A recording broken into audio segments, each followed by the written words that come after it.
because we got one of the greatest, one of my teachers in the conscious community, one of the most studied and well-spoken, well-read scholars in the game right now, Doctor, brother, Professor Reginald Mabry. How you doing, brother Reggie? Yeah. I'm brother, full name Reginald Antoine Mabry, born in Newport News, Virginia in 1965. My father was a sharecropper hand, and my mother was a domestic and ordinary black woman from Virginia. I could trace my family back to roughly the 1840s, and between Virginia and North Carolina. I've been able to meet three of my great grandparents. I've been able to, I grew up in a Southern family, Southern Christian family. Migrated to New York in 1970 from 65. Landed in Brooklyn first and then the Bronx. Grew up in the tough projects. Projects wasn't tough in the beginning. It was an ordinary project. It was Castle Hill Projects of the Bronx. General Yohana from ISUPK, we grew up together, went to high school together, knew each other. Then crack cocaine came to our projects. I certainly was a part of something in a very early age, being too smart and too stupid. And my precursors, the people who followed me, some of them were involved in situations called sex, money, and murder, and things like that. I was always a person that studied. I studied aspects of law in an early age. I was a good counselor, but the climate had me involve myself into things that we did not know. But I was able to go to college. I went to the School of Engineering at City College in New York, just because I was just smart. And I graduated with a degree in computer science. I did that in 1988. All the while back and forth doing what the block did. And then I, during 92, 93, as situations was escalating in my neighborhood, I had I took a Black Studies class and then another Black Studies class, and I met Dr. Leonard Jeffries. Dr. Leonard Jeffries became my mentor in the during the class that I took with him. I came to his class. He asked me a couple questions, like you will ask me today, Brother Kweli. But he asked me, why am I in his class? Seemed kind of young, kind of ignorant. This is a history class. He is Dr. Leonard Jeffries. He's well known. He's an African expert. Why am I in his class? He asked me some preliminary questions just to be able to stay in his class. He asked me, did I know about the American Revolution? I said, fine. He says, do you know about blacks in the American Revolution? I said, yeah, I know about Lord Dunmore and the Ethiopian regiments. And he said, okay. He says, you know about Abraham Lincoln? I said, of course. You know about the Civil War? Of course. I know about the Massachusetts 54th. He said, oh, that's wonderful. He says, that's great. Okay, so what you think you're getting in my class so far? I said a B plus, a B minus. And then he asked me probably the question that changed my life. And the question was, do you know your own family during the time of Abraham Lincoln? And I said, no, I don't know who they are. He says, okay, so right now you are getting a F. You're starting off in my class with an F. And I said, what's the reason for that? He says, well, You seem to know about some things, but any person who doesn't know their own family in the context of history is lost. So that's why I can give you a failing grade. So your first assignment is to go to the Schomburg Center for Research in Black Culture, look up the census records. You come back with your great grandparents and your great great grandparents, and that changed my life because I began to put myself in history, my family in history. So yeah, then the rest of my time is working with Dr. Leonard Jeffries, meeting Professor James Small, then being introduced to Dr. Ben and Dr. Clark, and then being introduced to Association for the Study of Classical African Civilization and world scholars. I've met most of the major scholars. I never met Cheikh Anta Diop. I did not meet John Jackson. I met Theophilo Benga in the course of what you call black scholars, Molefe Kete Asante, Asa Hilliard, Jacob Carruthers, and one of my teachers that I'm fondest of. I didn't spend the most time with her, but Dr. Riketti Amen, Shashi McIntyre, a number of people who were the cornerstones of creating Black Studies departments, the Black Studies Council, the African Heritage Studies Association, and then I began to go on to conferences. In '86, I went to West Africa with Dr. John Henry Clark and Dr. Jeffries. In '87, I went to Kemet with Dr. Yosef Benjo Cannon and 1,000 people. And in that same trip, '87, I was part of ASCAC. So I was the only officer going on the 10-day tour. So they made me in charge of the whole trip going to Kemet. So I was in charge of 100 people for 10 days going to Kemet. So the community knows me, the elderly community knows me well. And then, of course, I work with Professor Small on with Malcolm X's heritage, and we do the pilgrimage to Malcolm X's grave every May 19th. I was a pilgrim and became a leader. I've met, of course, Sister Ella Collins, Malcolm X's sister, took orders from her, Brother Willie Starks, who was at Malcolm's, he was on security on the day of assassination of Malcolm X, and met Sister Betty and the family, met Dr. Khaled Muhammad later, been in the presence of Minister Louis Farrakhan, serving with Dr. Ben, and then a whole host, Gil Noble and all that stuff. So I've been around a lot of great people who have served for our people. Tried not to take too many sides, but of course I was, for my formative years, I was on Malcolm's side. The Nation of Islam were our kind of opponents because many of them felt that,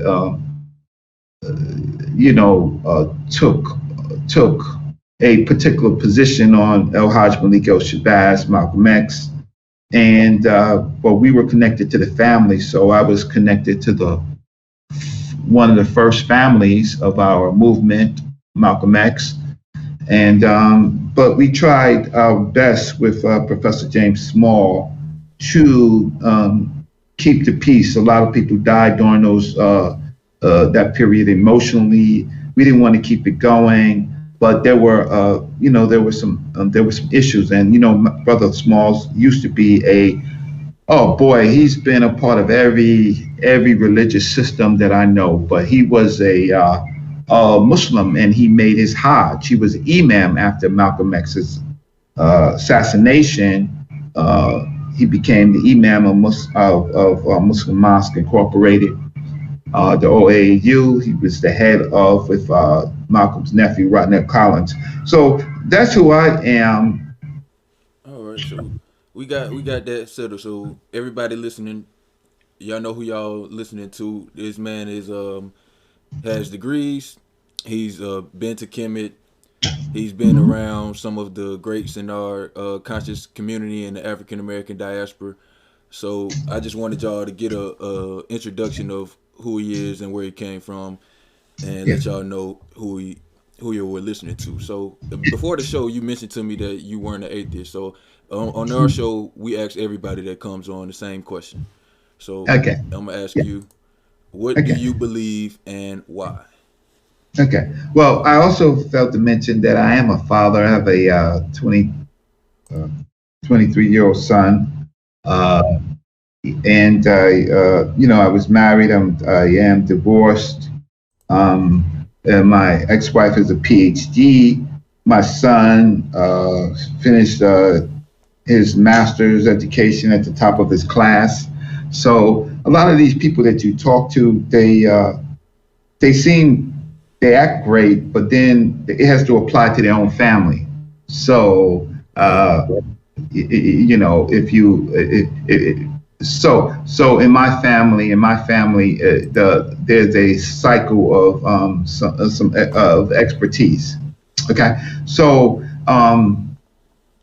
if I define myself, and when I begin to talk and do my presentation, an atheist is a person with a certain amount of knowledge that questions the three major Western religions, and in that questions God within that context. Um, and when I speak to a lot of atheists, they don't seem to know about a lot about history. They just question. They're on the level of questioning three major Western religions. the there's higher levels and higher orders of knowledge. So I don't have to question the three major Western religions because that's on such a low level.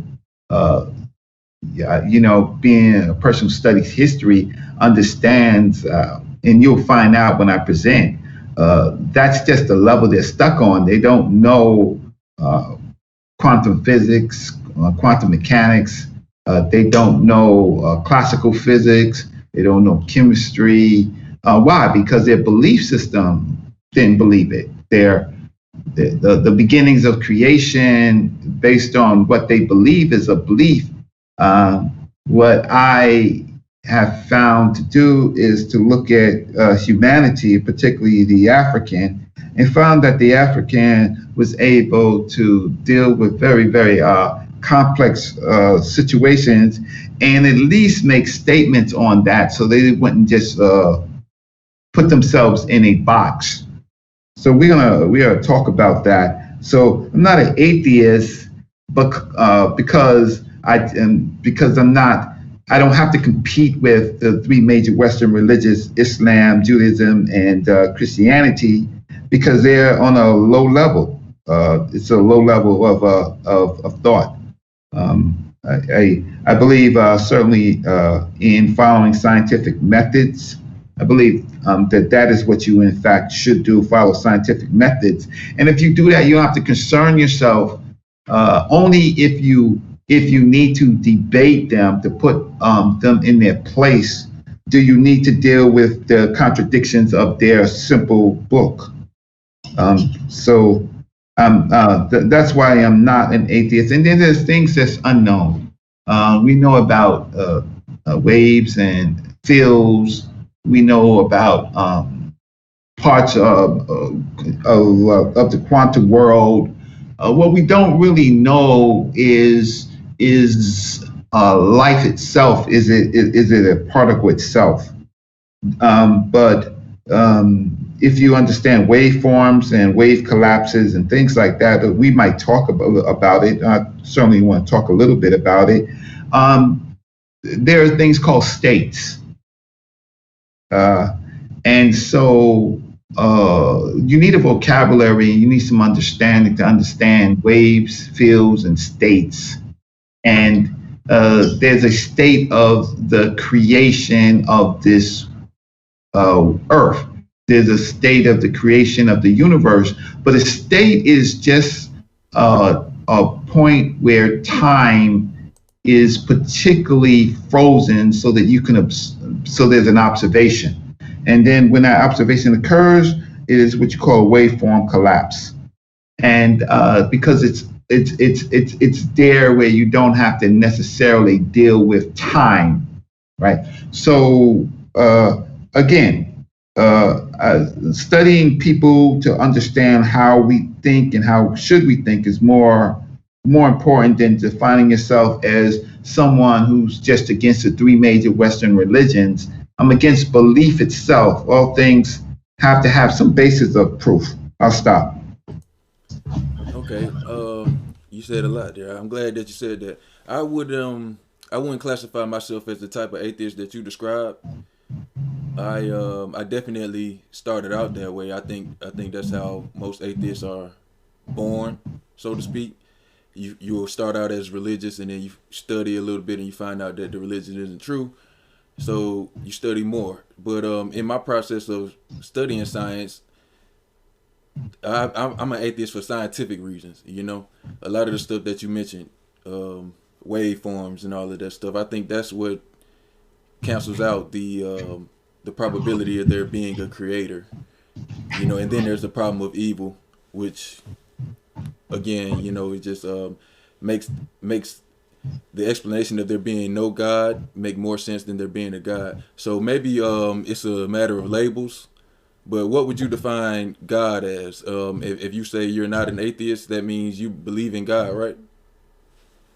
No, Okay. no. So yeah. I think we're just talking about labels and stuff. So in my Yeah, but the labels are important, Kweli, because what happens is that the thing about it is if you can't go halfway, you got to go full, right? So it'd be better for you to call yourself a scientist or a person that studies science, right? Than to even deal with the concept of a God, because studying science already kind of chin checks that, because you have a method, and so you introduced evil. These vocabulary words of evil, you could put them in the context. You can have a methodology. You can put them in the context. Evil. What is evil? In the context of science. In the context of science, evil doesn't exist, and good doesn't exist. Those things, they don't exist. They only exist in a major Western religion. right. What exists in science is balance, energy transformation, right? Wave transformation, things like quantum tunneling and things like that, quantum entanglement. Is death evil? To die, is it evil? It's that only has to deal with Earth, right? It deals with our state of humanity and how we, as simple people, access the world. But it has no basis. It really has no basis in science. So labels are important, because without labels is a part of vocabulary, and you say who you are based on your vocabulary until you actually explain yourself. And then when you explain yourself, you find out that you're either way past that label, at that label, or beneath the label that you say. So what do you think about the Bible in particular? Like, I deal with a lot of people who they don't necessarily believe in their religion, but they bolster up the Bible as if it's good. What do you think about that? Well, Bibles were written by men and women. They're very simplistic stories, mostly moral stories, mostly observations where they try to deify. They try to deify principles and make them into stories. The other part of it is how we got involved in these religions. We were enslaved, and we were given the religions of our enslavers. And those books was written by simple people, conquering people, and I did a lecture yesterday on the slave Bibles. They're slave Bibles. They keep you from thinking. They block your thought. They give you boundaries without so that you stay within those boundaries. And you're given these books from your childhood, and you are already bounded in thought.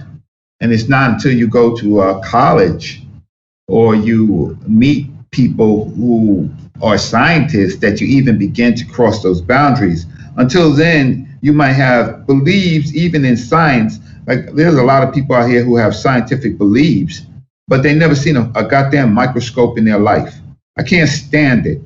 People talking about science and never been in a lab, never been in a lab, never really been in a research library, never, but they believe in science. I don't, and that belief in science without being able to apply it and to understand it is just as stupid as the people who just a step up from the people who are just believers. So if you say you believe in science and then you don't have access to any observation of science to make those things true, then you're just a step above. You have a belief in science, and that's where we're failing right now as a community. We have a lot of people talking about science and never been in a damn library. I mean, a damn lab. But they believe in science. How could you believe in science when you've never done simple chemical experiments, biological experiments? So we can talk about that. And I'm not trying to embarrass people. I'm just trying. You asked to talk to me about these concepts, and I will tell you, a lot of people are African-centered, but they're driving Mercedes Benzes and big trucks, but never been to Africa. Sheesh, right? Never took a trip to Africa. Sheesh. But they got when they come out the Mercedes Benz, they Prince of Pan-Africanists and all these type of things, and they got I'm not talking about anybody particular. I'm just talking about how we roll. Come out of these big trucks and things like that with dashikis.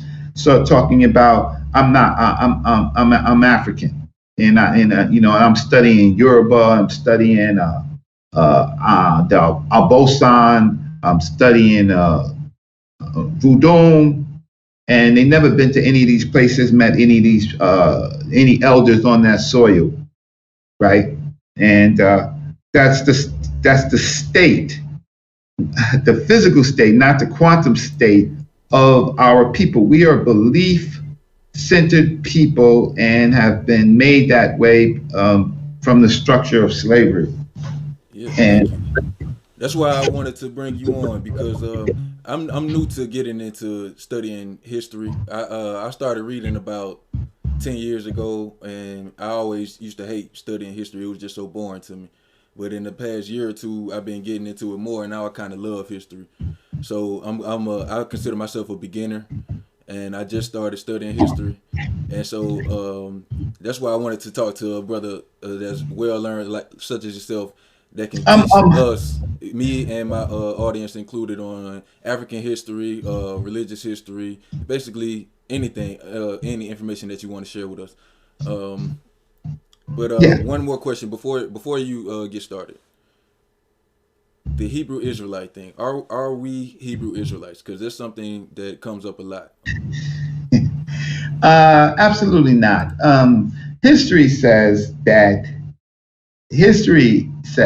the Hebrews were a group of people that forged their way, beginning with their patriarch Abraham, who came from Ur, which is somewhere in Iraq, and he traveled up to Turkey during the Hammurabi period, and so he wasn't Hebrew from the beginning. He was part of the Western Semitic culture, speaking that language, acting that way. Went up to Turkey, Haram.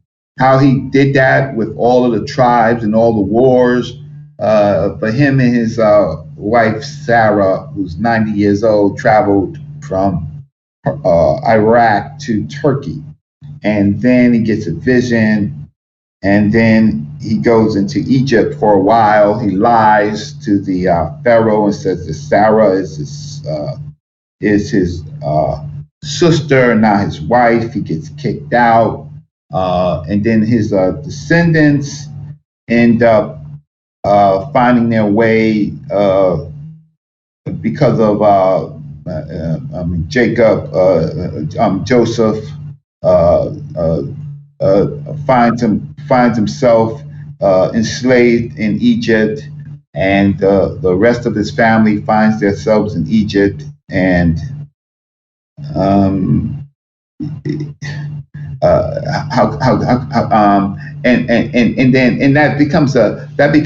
that just becomes the basis of their thought period. Very simple people, collapsing whole bits of information and making simple metaphors out of it for people to actually believe in. So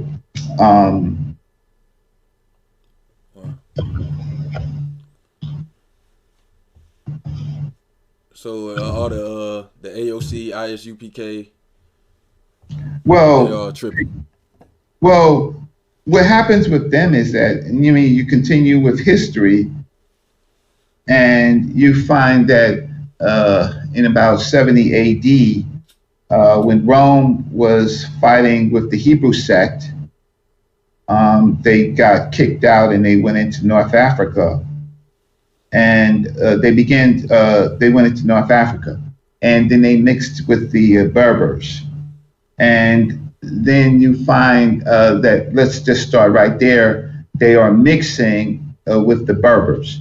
And prior to that, their kingdom, where there's no real information that they was practicing the faith that they say they was practicing at the time of the Assyrians and Babylonians. We know that there were peoples there. But we don't have any information on their faith. But they ended up in Babylon, and they ended up in Assyria. And when they're in Babylon, they are basically freed when the Persians come in. And then you get to the Roman period. The Roman period is more important in this. And because when they come out of Babylon, they come out of, they come up with more stories. And then they're compiling these books, and these books are compilations of earlier thought of the Persian people who are part of the kind of Semitic people. So the Persians people have books, the Hebrews have access to that. That's basically Zoroastrian. And then they come out, and then they have, and they're speaking Aramaic, which is a lingua franca in that particular period. So they come out, and they say they come out with, and they begin to come out with their own language, which is a more structured Hebrew from the earlier, how can I say, the change from what you call N.E.W and the combination with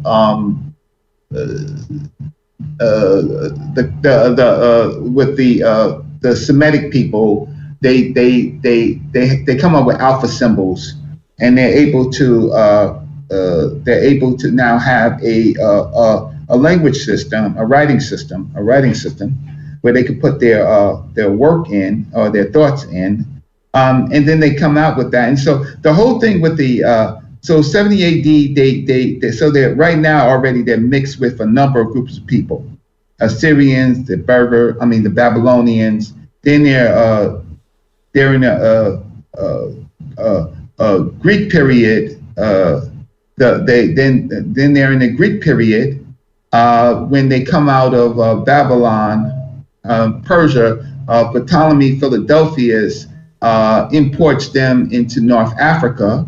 So they find themselves in North Africa and as Hebrews, and then they later find themselves Rome now attacks their homeland, and because some of them had actually went back, and then they get kicked out. They find themselves mixed with the Berbers, and so it's Hebrew culture with Berber culture, and that's all fine and dandy. Even though they're going back and forth to different places in North Africa, like Tunisia, then finally, you have a very important period, which is the Arab period. So after 640, when the Prophet Muhammad dies, you have the Umayyads conquering all of North Africa, and basically you either convert, die, or you are in a state of contract, which is dhimmi. And so now they're participating in the trans-Saharan slave trade. The trans-Saharan slave trade, they're not leaders, they're basically servants, almost slaves, under the foot of the Arabs, as the Arabs now convert large groups of people into Islam and enslave people at the same time, and they become partners of that. So the answer to your question is that they cite saying that there is Hebrew culture in Africa. But what they don't tell you is that the reason why there's Hebrew culture in Africa and Arab culture in Africa, because they were the slave traders. And the people that was enslaved in North America and South America were the captives, who were largely indigenous people, who were not the Hebrews and the Muslims. And these, so they have a sick sense of reverse identity, cognitive dissonance. They don't know history, so they don't understand that the people that they are trying to be are actually as captives in America, or in fact the slavers. So, but they use the book, even though the Bible and the Torah don't go to this particular period, they don't understand that our forefathers enslaved, when we got the Bible, identified with the Bible as a salvation tool, because that's the only thing that we could look. We can look two ways. We can look two ways when we were slaves. We can look at the field in our foot, or we can look at the stars, right? Because we were totally enslaved, and there was very little escape. So then we began to imagine, and then we began to, once we got the books, we began to identify ourselves with the slave master. And so the early black church, you have Kweli, you have F.S. Chury, they said that the white man can't be this holy man. The white man can't be that. So we must be connected to the holy people. And so the statement with the Hebrews is that it's simply a statement that well, we must be the Hebrews, we must be the Christians, we must be the sacred people, because these white people are the devils. But none of that is substantiated with history, because our forefathers and foremothers didn't have history. They didn't have history books, so they couldn't understand what had really happened to them. And so they come up with this sick reverse psychological issue of identifying themselves with the slave master.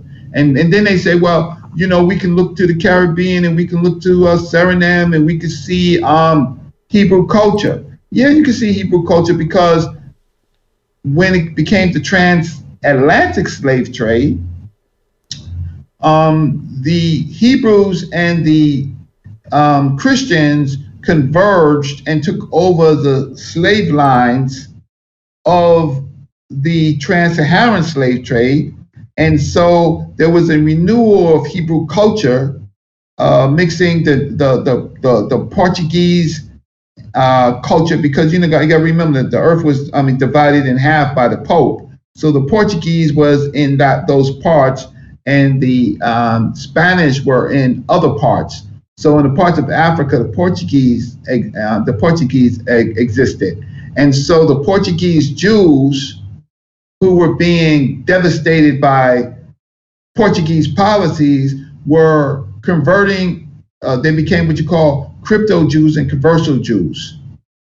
And they, but once they got connected to the Berber people who on the slave lines, they were able to converge. And so slavery was successful because you have renewals of groups of people.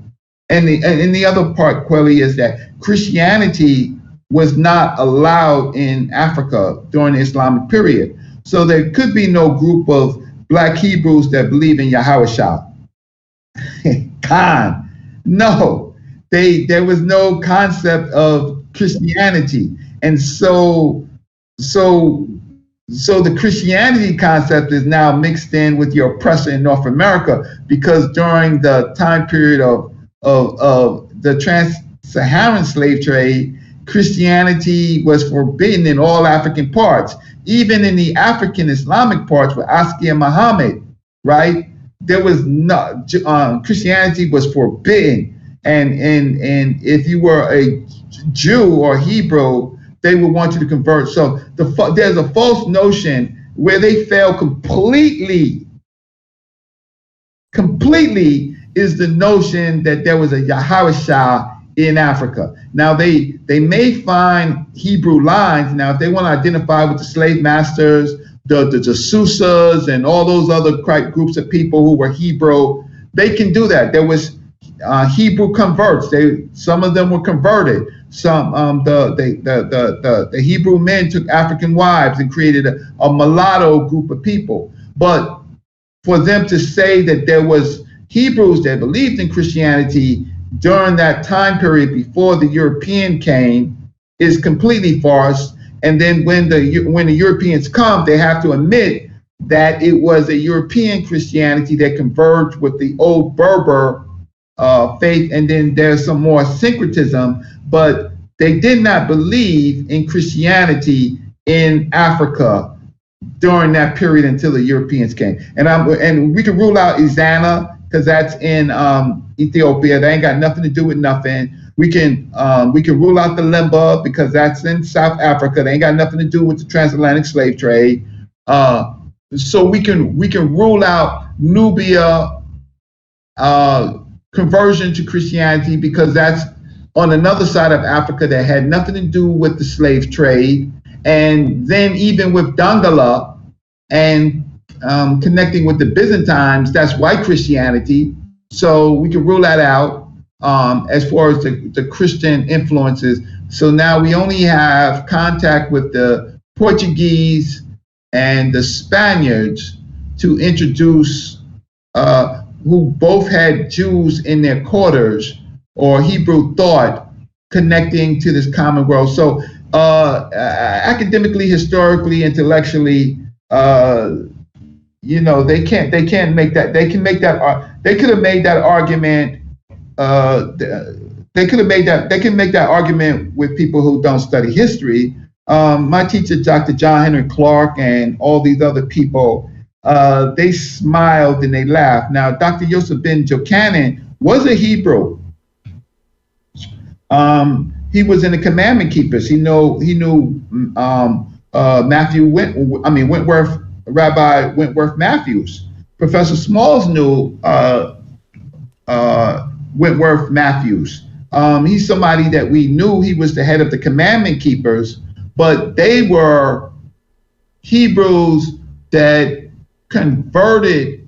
First, they were Christians first. Matthew Wentworth was, in fact, a Christian in the beginning, using and then he hooked up with Ford, who had an Ethiopian kind of belief, and then he became he chose to become Israelite.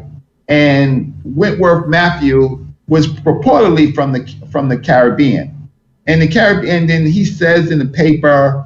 He says in a newspaper clipping that Hebrew wasn't known as it is known now, but we did have traditions. Of course you had traditions. You had the slave master traditions. So while the Christians were enslaving us in the Caribbean, many people do not know the Hebrews had a huge, the Portuguese Hebrews had a huge community in Suriname where they had plantations up to 40,000 slaves.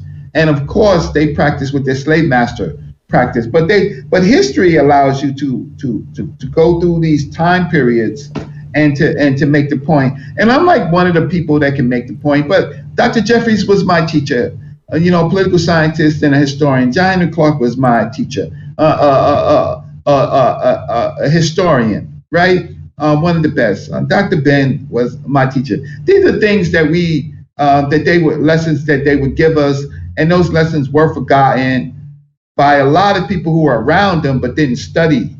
My situation was, if I didn't study, they wouldn't speak to me. They wouldn't, they would put me on a lower level. So I sometimes I had to be in lectures just so that if they forgot something, maybe they might look up to me and say, well, Reggie, what was that? What was that group? Because they had forgotten, and we all forget. I'm 55, so I forget.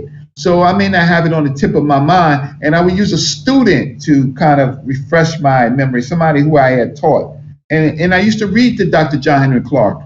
When Dr. Clark was blind, I knew him when he could see, but I was with him for a long period, and there was a period where he could not see.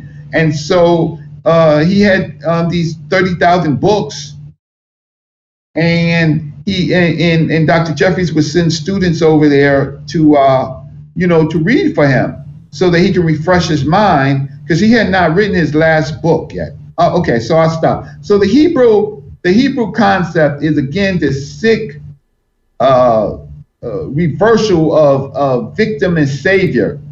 Christianity was not, Yahweh was not in West Africa.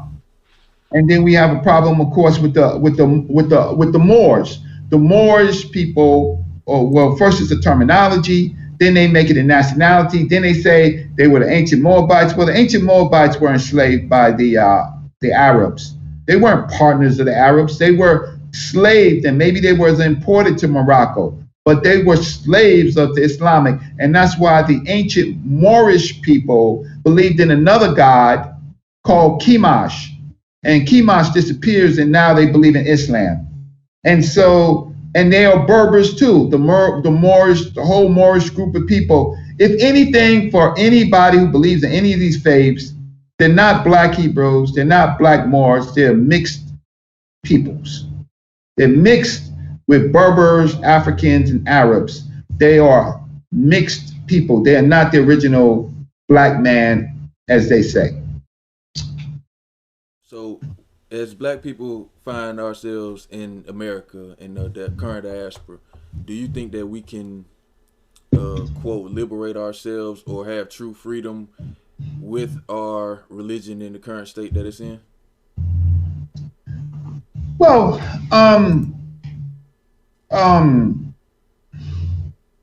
our situation is complicated. Conditions are more important in uniting. So when you're in the slave ship, it don't really matter what you believe. You're trying to get free.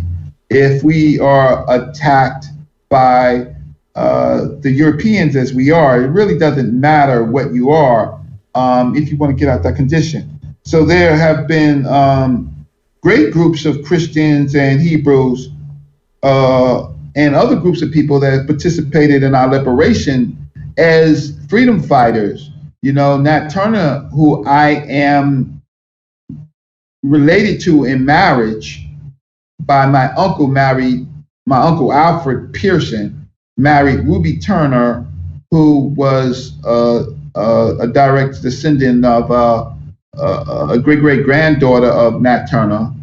And my first cousin, Kevin, is a direct descendant of Nat Turner. Religion, when it comes to revolution, people with religious faith have to make a decision. But I'm not gonna slam them for actions, because there have been I come from a family of Christians, and they were great people. They made me, right? So I respect who they are. But in revolutionary theory, Pan-African theory, Black nationalist theory, there is an issue when they will always push or proselytize their book, and their book is not successful to us. And there's also problem of people in the revolutionary movement. Their religion is socialism. Their religion is communism. That's the Black Panther movement. They ignorant. Socialism and communism was white creation that could not liberate us. And then there's the African on the continent who is just politically ignorant, because they had not been under the foot of the European like we have, and they are constantly making mistakes with the geopolitical world, the Russians, the Chinese, the Americans, the French, the English. They are they are embarrassment. So this verge of knowledge in the United States could help the world if we apply methodology. Even when there are great African leaders, they are quickly assassinated. Thomas Sankara. You can go down the line of great African leaders that are assassinated very quickly by the intelligence services of the world because they have a spark. Even Gaddafi, who was an Arab African, right? But he was a great Arab African. He had come up with the concept to create a standard of commerce based on African minerals, but that could not be because the American dollar had to be the standard, the global standard of commerce. So you couldn't have people applying things of really worth, like minerals, and let's say tokenizing them, right, or making them value, or creating a standard of wealth based on them, because the African has that, and then you juxtapose that with the American dollar, where it's just pretty paper printed with dead presidents, dead white men, and the world up until this year, there's been other problems, but this year is the most deciding factor, where the American dollar is dropping like a bad bag of dope around the world. Nobody wants that pretty paper anymore. They want digital currency. I believe it. So you have a plan. Are you still working on it? Can you talk to us about the Black City Plan? Yeah, well, the Black City Plan, I didn't publish it as a book because I knew that the information would be growing, because we're in a very, very critical time period. The power of our people in the United States is in our cities. And cities are the foundation of government. Cities are parts of states, or you become united in the United States. But our population is in the city, and that is where our greatest capabilities are. But our cities are always targeted. So Malcolm X lived and died without ever seeing a black mayor. So the first mayor was Stokes in Cleveland, Ohio. Malcolm X saw, only because of the reality they lived in, is organizations. He didn't understand that organizations can control cities, because he had never seen it in his life. So he created the Organization Afro-American Unity. And Dr. John Henry Clark helped write that paper for him, right? So where we are, our greatest possibilities are in cities. And if you understand that cities is the financial centers of the body, which you call government. And it is where is in the cities where wealth is extracted. Every person lives, dies, gets married, educates their child, works, pays taxes, goes to universities, goes to schools in cities and counties. So that is where that is, and cities and counties are in the states, but there are certain places where we as Black people can't go to get any of those type of things. We can't have a bit of it because it's white run, right? It's completely white run. Black cities is the only place where we can have some sanctuary. So the Black City Plan is about re-looking at cities and looking at white cities and understanding why white cities are successful and Black cities are not. White cities have municipal enterprises. Municipal enterprises is when the city creates businesses beyond the court system, beyond trafficking, right? Where people can work, and those municipal enterprises can be successful. And so that's one part of it. The population is important.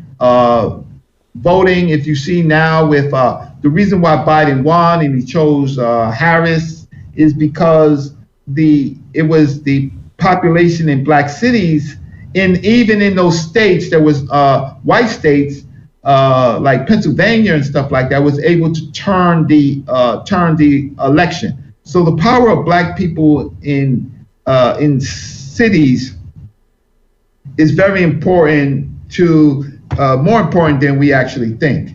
And if we were going to have a relationship with Africa, it would be through our Black cities. Our Black cities can go to Africa and get rubber. It can go to Africa and get raw resources. It can go to Africa and do business.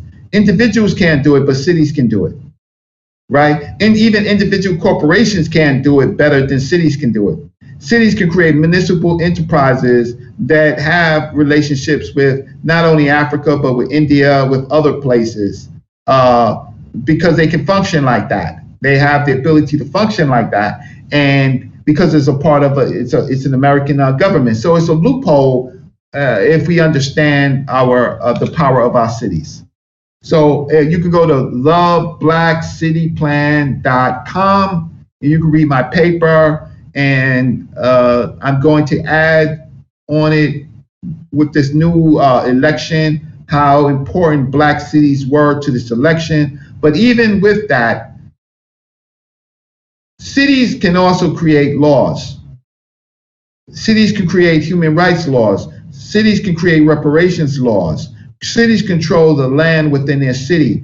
They control transportation in their city. They control commerce in their city. Those things control us. We need to learn how to control them. So my paper, The Black City Plan, is just not Brother Reggie's paper. It's an extension of Dr. Clark's Organization of Afro-American Unity that he gave to Malcolm X. It's the same plan. It's just looking at a different time period, a different state, and understanding where our powers lie. Malcolm thought it lied in organizations. The difference between this is that it doesn't lie in organizations, it lies in cities and counties. All right, man, we had an hour. I'm not going to hold you for longer than I said, but I will give you the chance to say anything else you want to say, any piece of information. I'll give you as much time as you want or don't want. It's up to you. You got the I'll share my screen. I'll just see if I can go over some stuff, and okay. Time flies, right? Let's see if I can get to this and share the screen. Skype, share screen. Application window. Yeah, this is it. Is this it right here? No, this is it right here. I think this is it. So, PowerPoint show. Okay, share. Okay, great. See my screen? Professor James Small, my professor, teacher, right, a mentor. One of his most profound thoughts is that African history is our holy book. not the Bible, not the Torah, not the Quran, but our whole history is our holy book for us. It includes our families and concludes our ancestors, includes our struggles from prehistoric times to now. African history at whole is a holy book. You want a holy book? If that's what you need, your history is your holy book. Christians, in the beginning, God created the heavens and the earth. Now the earth was formless and empty, darkness was over the surface of the deep, and the Spirit of God was hovering over the waters. And God said, let there be light, and there was light. God saw that the light was good, and he separated the light from darkness. God called the light day, and the darkness he called night, and there was evening, and there was morning, and that was the first day. We immediately get hypnotized. This is the first 5 or 6 sentences of the Bible. All of this is wrong. We have tools to assess this. First, we look at their knowledge of the universe and their vocabulary, right? And when we look at that, and the 3 major religions are based on this, we understand that the knowledge and vocabulary were limited. And the sentence itself is wrong and completely ignorant of what we know today, which is particles, waves, fields, quantum sciences, and even chemistry and all these other type of things. They were completely ignorant of time, gravity, mathematics, had no method in their thoughts. They had no methodology. When I read it to you, some of you, just because it was read so many times that you go into a hypnotic trance, right? There's no method in that, right? The people who wrote this Bible were so simple, they didn't even learn from other civilizations like ancient Egypt, even Persia and other places to make this silly statement. In the beginning, God created the heavens and earth. Wait, let's go over this. In the beginning, God created the heavens and the earth. So aren't the heavens and earth composed of particles and waves and fields? How could they exist without having gravitational forces? Then he says, now the earth was formless and empty. Darkness was over the surface of the deep, and the Spirit of God was hovering over the waters. So God did all of this in darkness, right? He did all of this in darkness, but even in the darkness, right, darkness was over the surface of the deep, and the Spirit of God was hovering over the waters. So what is water? How can water exist? Water has existed in a particular type of atmosphere, right? And then God said, let there be light, and there was light. So he obviously doesn't understand about photons. He doesn't understand that light itself is based on particles, right? And God said there was light because all of this other stuff he was doing in the darkness.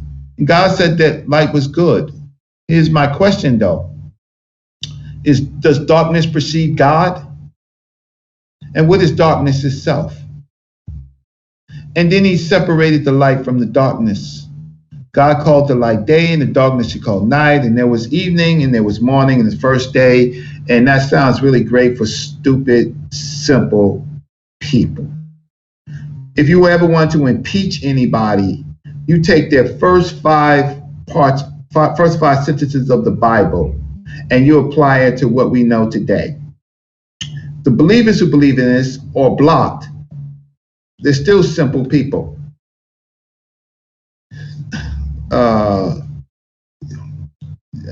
Just elementary chemistry shows that there's an atom, there's a nucleus, there's protons, there's quarks, there's an electron, and there's a behavior, even in chemistry, right? And that, and then quantum physics and quantum mechanics says that even these particles, the nucleus, the proton, the electron, are composed of other particles that are quarks and other subatomic particles, and not even just quarks, because this is simple.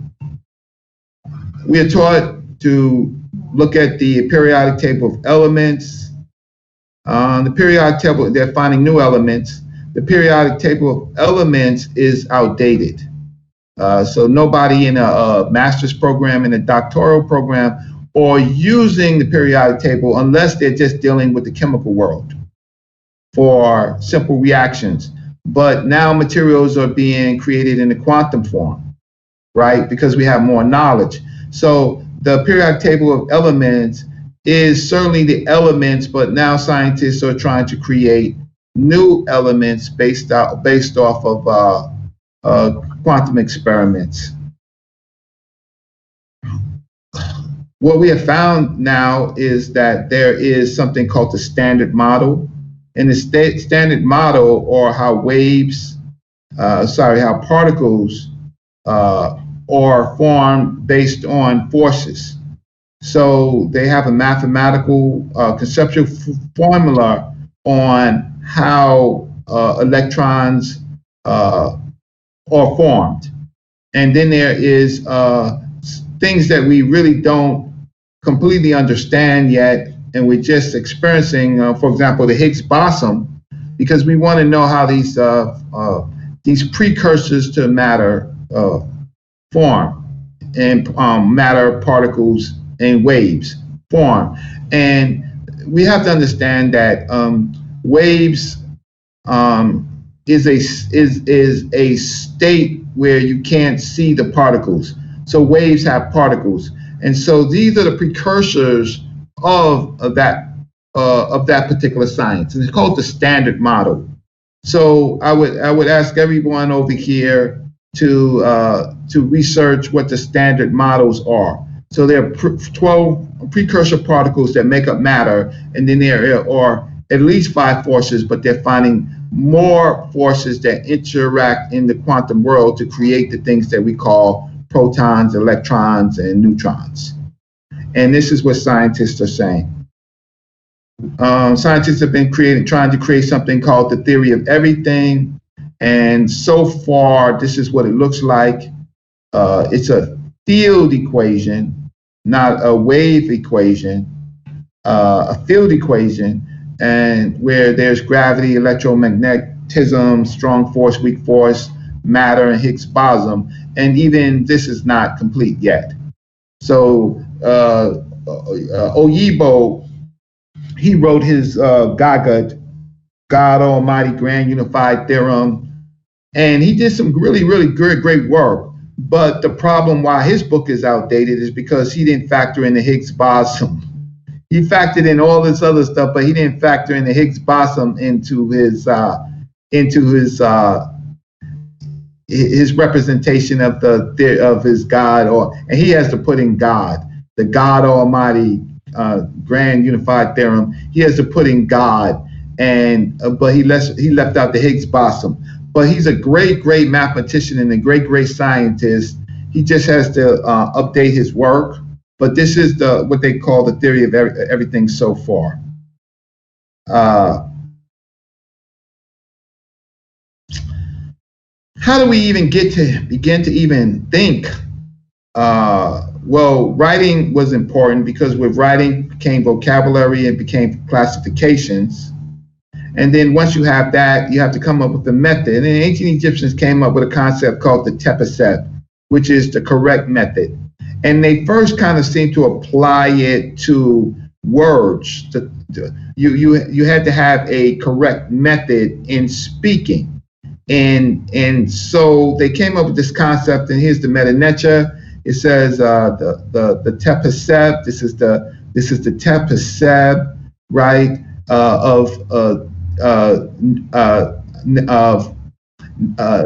N.E.W. This is N.E.W. right here, if you don't know, N.E.W. of the word, right? And then it talks about if it's a hand balance, then it's not crooked. If it stands, it is not.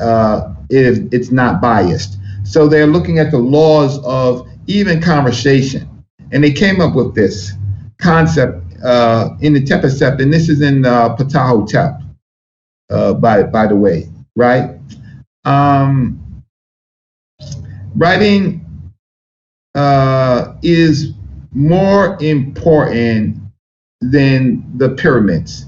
it is writing that helped create everything that you would call in the to be repeated. Things like pyramids, like complex architecture. You need writing, you need vocabulary, you need to be able to repeat it, you need to be able to write it down. And so writing is critical because it creates vocabulary and classifications. Later, the ancient Egyptians began applying a method to understanding the universe. And you find this in what you call the Papyrus of Ames, or the Ren Mathematical Papyrus. And what this phrase says that it is the tepesep, the correct method of evaluating, the correct method in hot, the best method, right, of understanding nature and understanding what exists, and understanding the mysteries and the secrets. And so this formation in the N.E.W. talks about the creation, understanding the correct method of understanding knowledge, which is rec. Here's rec right here, knowledge, of understanding knowledge and understanding everything, nebet. And then it says all of obscurities of all its mysteries. This word sesta is mysteries. Sesta is mysteries.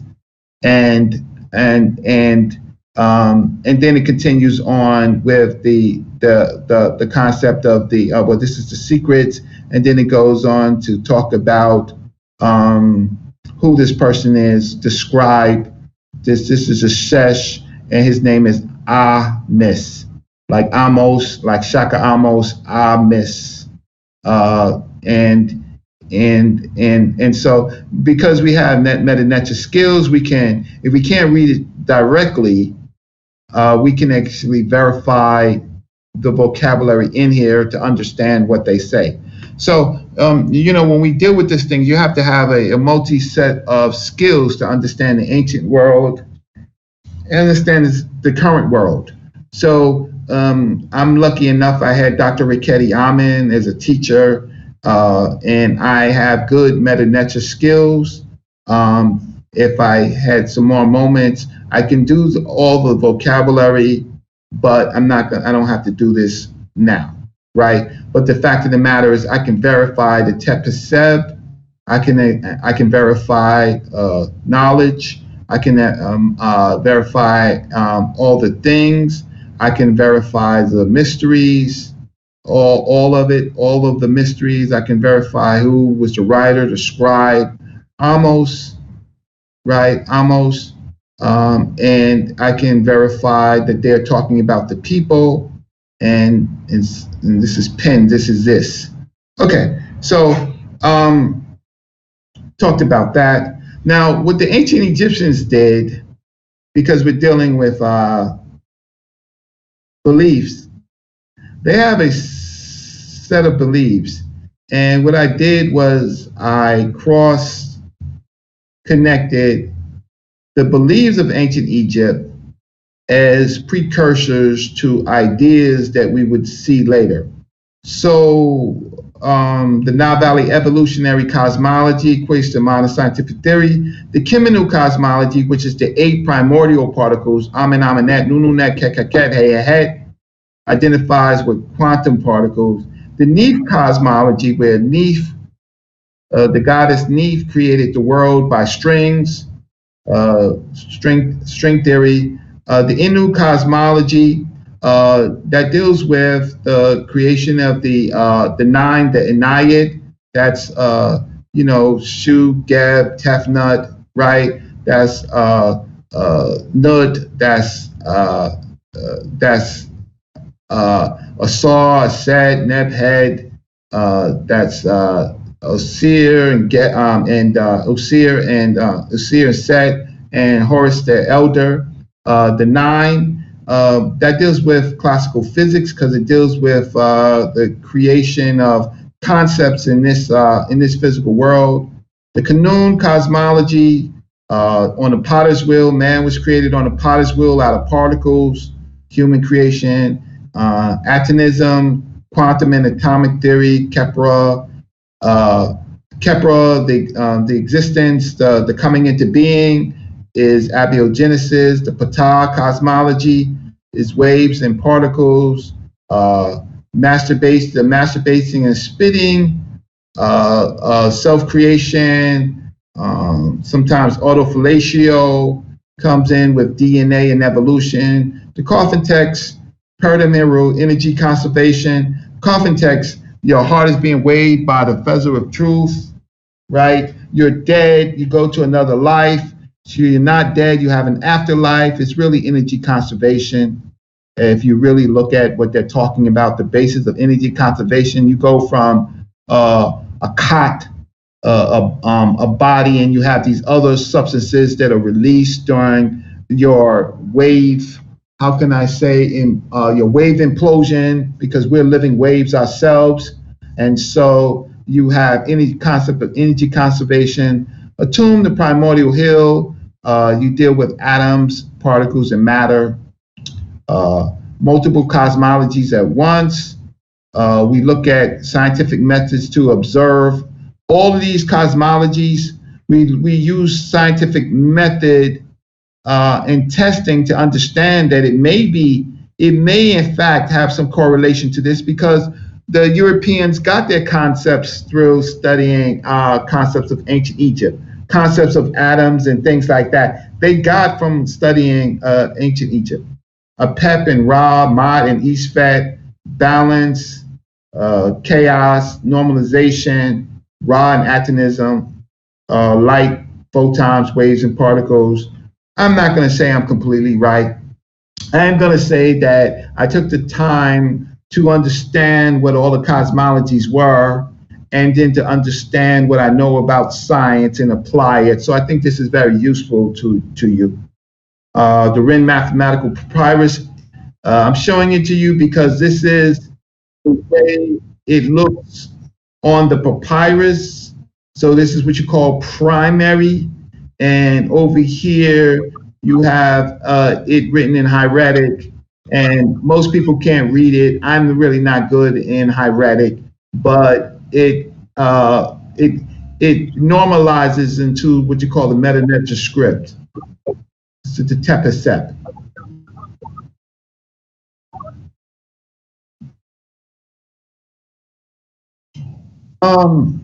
So today we understand things like wave-particle duality.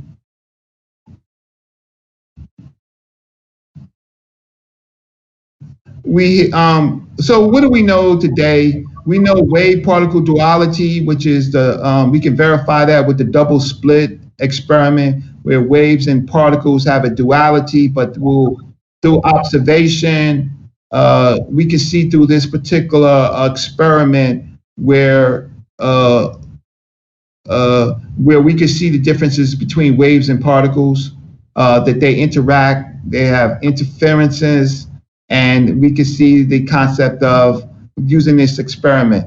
Quantum state, we know that these particles are up, down, or mixed. Excuse my language, my spelling. Space and time is to be looked at as whole and not independent. So there's not space and time, but it's space-time. And it's supposed to be looked at as a whole, because there are certain time periods where quantum material could be in the past and the future, right? And so we can only understand that by understanding space-time. Wave functions is a mathematical formula that describes the behavior of the quantum state of the particle, which evolved over time according to the Schrodinger wave equation, which is a way in which to understand mathematically the probabilities of where particles may be. The wave in question, which spreads over time, does not describe the particle itself, but rather the probability of a quantum state, misspelled that, having a particular value. So we can use something called the Schrodinger's wave experiment to assess probabilities. And the Schrodinger equations of mathematical theory and quantum physics, in which the position of particles are described in terms of wave functions, which are probability waves. Collapsing wave functions is something like when you die, right? There are lots of different concepts of collapsing wave functions. If you go back to the double slit experiment, when you're able to actually observe, the moment that you observe the wave function is based on time freezes, and so the wave function collapses, and then you could observe a single value. There's all these other concepts of the multi-world, conscious collapse in the multi-world, things that they're still experimenting on. Quantum field theory describes the behavior of fields, physical quantities that have a value of every point in space, like a map, right? Such as the electromagnetic field responsible for light and radio waves. It's a map. The theory allows physicists to deal with both fields and particles at the quantum level with one coherent set of equations. Waves or particles or disturbances in an underlying field, such as light itself, is a ripple in an electromagnetic field where electron is in excited state of the electromagnetic field. So light is created when there is ripples of waves or fields, and ripples of waves in an underlying field, and light is created. Waves can travel backward in time. Quantum tunneling is a concept where particles go around barriers by moving from A to B without going through the space between. There's quantum entanglement when particles are separated and they have opposite states, and they communicate over large expanses of large expanses of distances, and you could see what one state is. You can predict what one state is doing based on the state that you are analyzing, and that's called quantum entanglement. That they're connected. We use silly, simple words like spirituality and things like that because our vocabulary is very, very limited. So here you have let me see if I can, yike. So here you have Purdom Heru.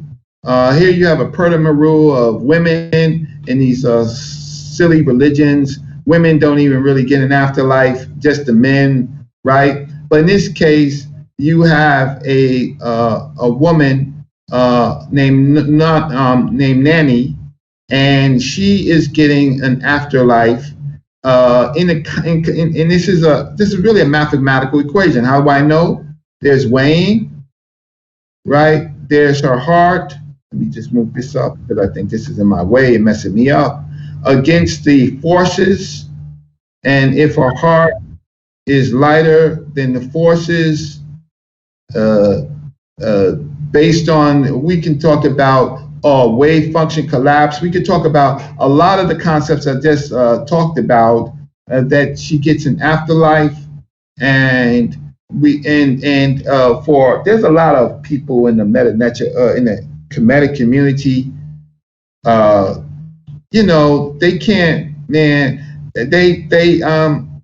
I feel sorry for the people because they look at a picture and they describe everything that I talked about, but they just avoid all of this stuff right here. And if you ask them to read any of it, they couldn't read nothing. And then here, Anubis Inpu is talking to a seer. There seems to be some foreleg of a lamb, and they talk about all the spiritual stuff and all the hocus pocus that they talk about. Because I see, I don't believe in that. I don't believe in that either. I don't believe in this, but I see it as a scientific formula, right? So I don't believe in what they believe. They try to make it all spiritual, and then you ask them, what does it say? Oh, they can't say that this is the royal Inpu, who the weighings, who does the weighings in the shrine, that he says her heart is really right, or right. And he says this to Usir, who says, Usir, who is Kente Amete, the head of the West, where this happens. When he exists is Nefer, it's good, he has power, he gives life. And then he talks about her righteousness. And then he says her eyes, her two eyes, her mouth, henna together with, right, together with her righteousness, right, and of her heart, her id, is really, really right. And then you see her with the two eyes and the mouth. You could say, oh, she has consciousness in the afterlife. You could say whatever you want to say religiously or spiritually, but he's talking about her observation of her eyes and her mouth is right and exact. And then you have Tahuti over here putting in the final words, talking about the Ashir. She's an Ashir too. Women can be Ashir. She's a Sheshet. That's her title of Amun. She's a Sheshet of Amun. She's a chantress of Amun, and that's her. And her name is Nanny, Hanani. And then it goes on to say that she is basically justified, right? That she's basically justified. And so and then it's over here, Atmut, the great mother, and then we have the great mother Netcher, and then we have a sect. So the religious meta Netcher people, the religious spiritual, there's only one group of people, Dr. Richetti, Dr. Cambone,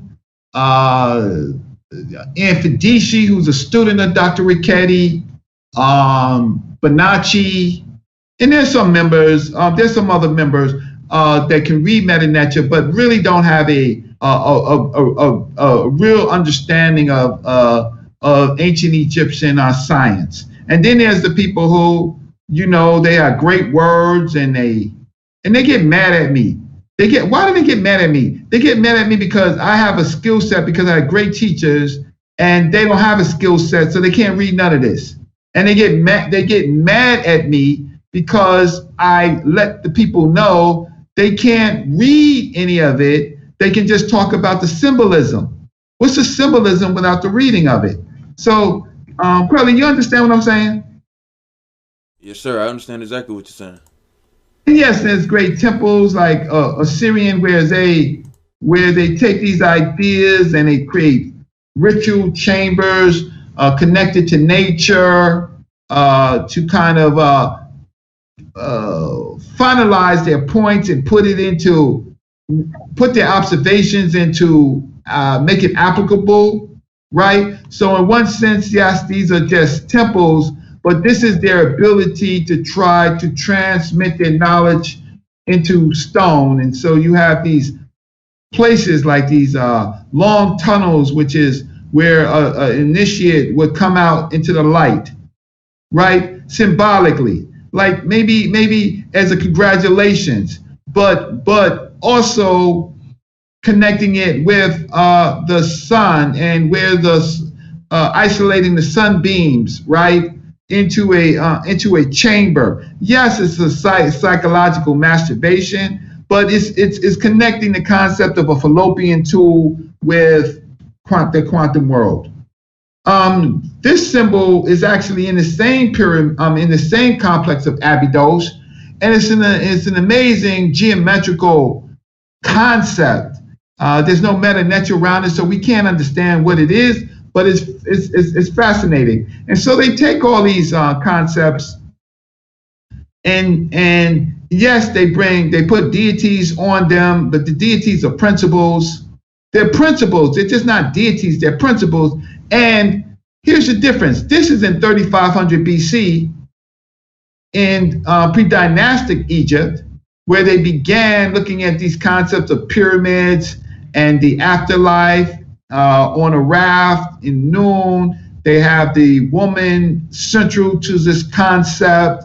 And then we have the later 18th dynasty type of concept where you have Ra, you have Ra, you have Horus, you have Shu, you have Tefnut, you have Geb, you have Nud, you have Oshir, you have Set, right?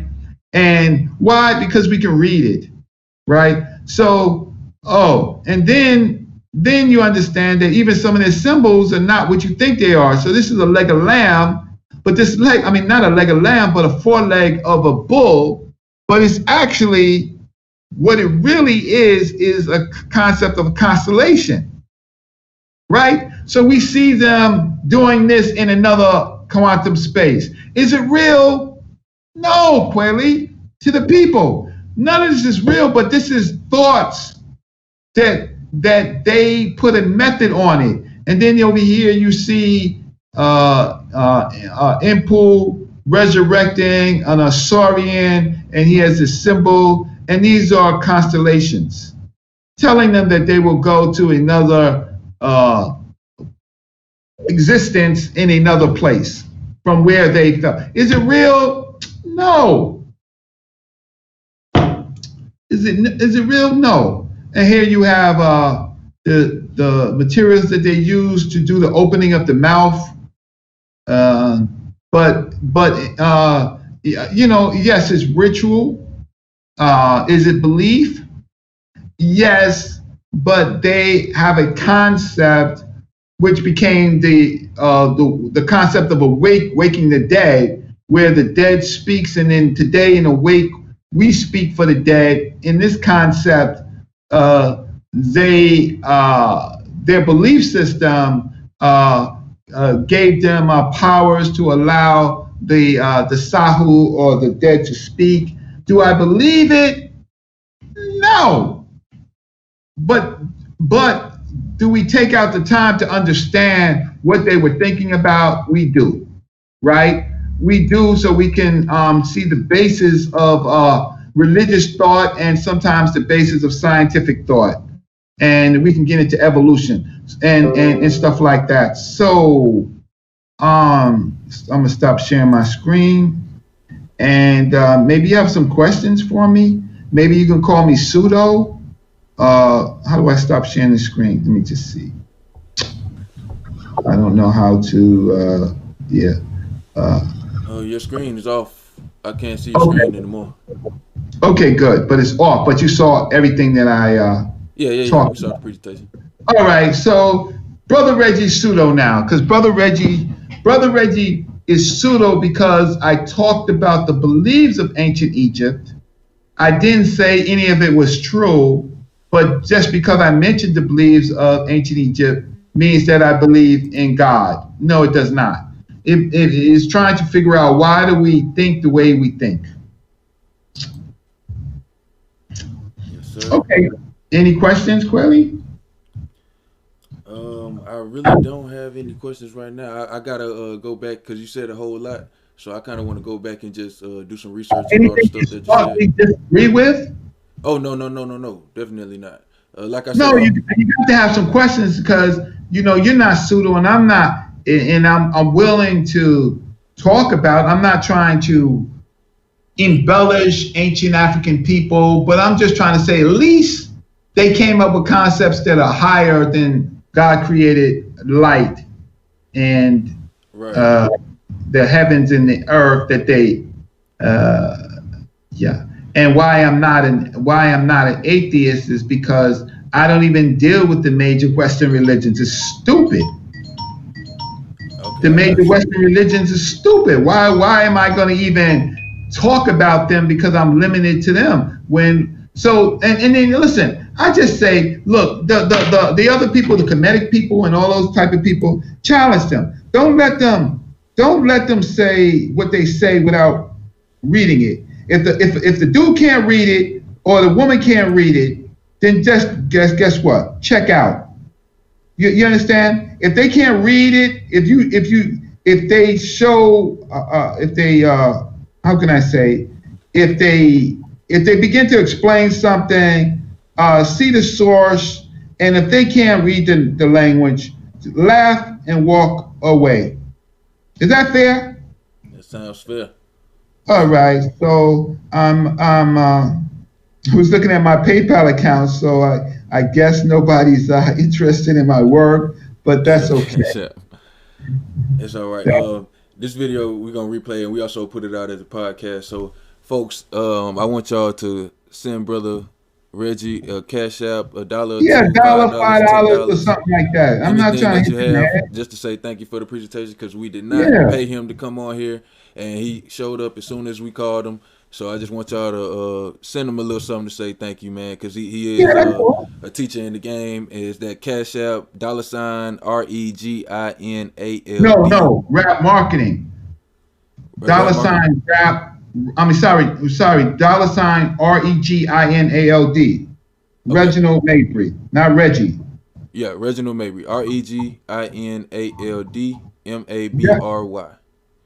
Right. And my PayPal is rapmarketing@hotmail.com.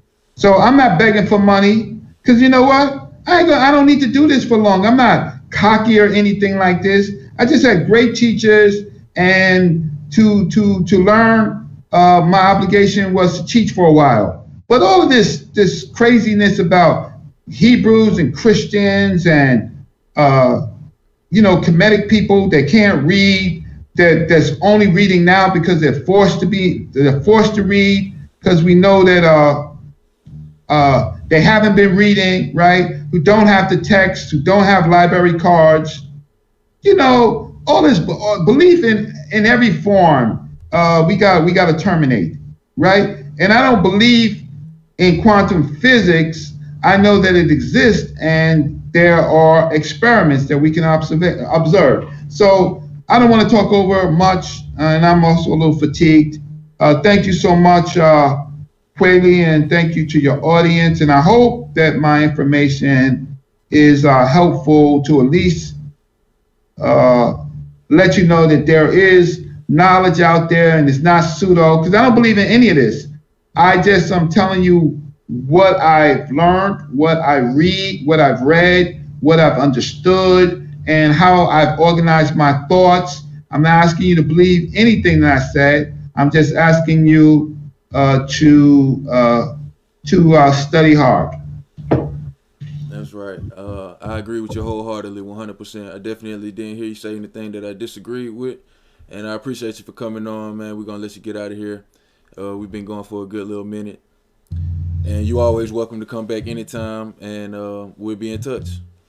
Okay, thank you so much, and peace to you and safety to all of your families during this apocalypse, because we are in apocalypse. We are in the extermination period right now, and so best of luck to you and your families. All right, peace. All right, same to you. Appreciate it, man. Peace.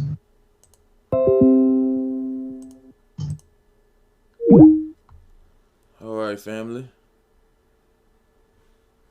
So we had Brother Reggie come and bless us with some powerful information.